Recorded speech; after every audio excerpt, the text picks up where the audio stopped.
Guys, இன்னைக்கு நம்ம Kawasaki bike எடுத்துட்டு கவாசகி நிஞ்சா ZX-10R பைக் எடுத்துட்டு நேராக நம்ம வீட்டுக்கு போகிறோம். ஓகே, செவரு வச்சிட்டிங்களா? சரி, ஜம்ப் பண்ணிட்டு போவோம் நேராக. அவ்வளோதாங்க, ஜம்ப் பண்ணி வந்துட்டோம்.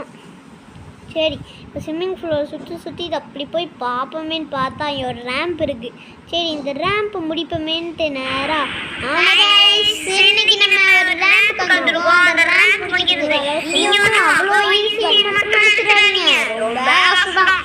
ஏன்னா இங்கே பார்த்தாலே தெரியும், இங்கே செவ்வறு இருக்கு, அந்த இடத்துல வேலை இருக்கு, என்னங்க ஜம்ப் பண்ண முடியல. இதுங்க ரிலாக்ஸ் எடுத்து ஜம்ப் என்னங்க ஒரு செவ்வறு ஓட்டாங்கல்ல, சரி பைக் வந்து இறங்கி எதுவுமே முடிச்சுட்டு போயிடுவான். வேற வழியே இல்லைங்க. தான் பாரு, ஒரு இடத்துல நிற்க தெரியாதுங்க அவனுக்கு. சும்மா வந்துட்டே இருப்பான்.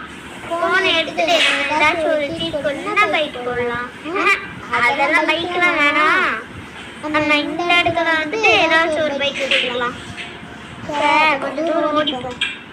இந்த இடம் கரெக்டா இருக்குங்க, நம்மளுக்கு பிடிச்ச பைக்கு 400 ஒரு கார் கொடுத்துருவோம்.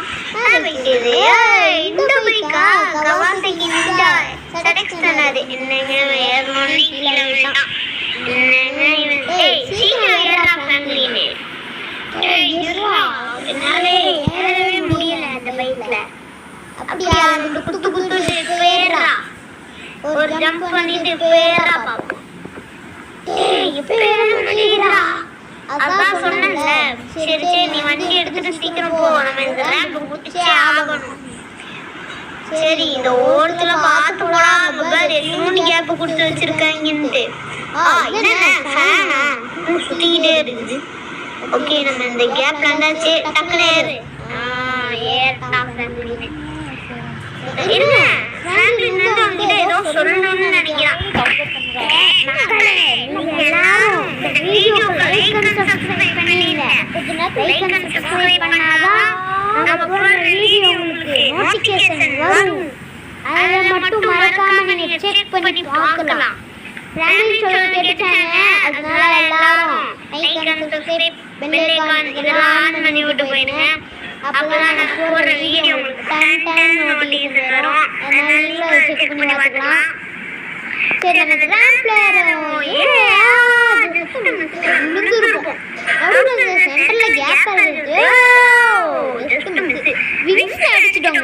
விங்ஸ்ல அடிச்சிட்டு நேரா அப்படியே ரேம்ப்ல வந்துட்டோம். திரும்ப அழுத்துறோம். ஓகே, இதெல்லாம் ஓரளவு பரவாயில்ல. சரி, ரிவர்ஸ் கிட்ட போட்டு வண்டியை பறக்க வைக்க வேண்டியதுதான். ஓகே, என்னடா இந்த கேப் ஒன்றும் பெருசா இருக்குதுங்க. ஒட்டையடி பாதையை கொடுத்து விட்டாங்க. இந்த ஒட்டையடி பாதைன்னா பாருங்க, நடுவில் கேப் கேப்பா இருக்குது. ஃபேன் சுத்திக்கிட்டு இருக்குது. என்னது மிக்சியில போட்டு அரைப்போம்ல அந்த மாதிரி இருக்கு.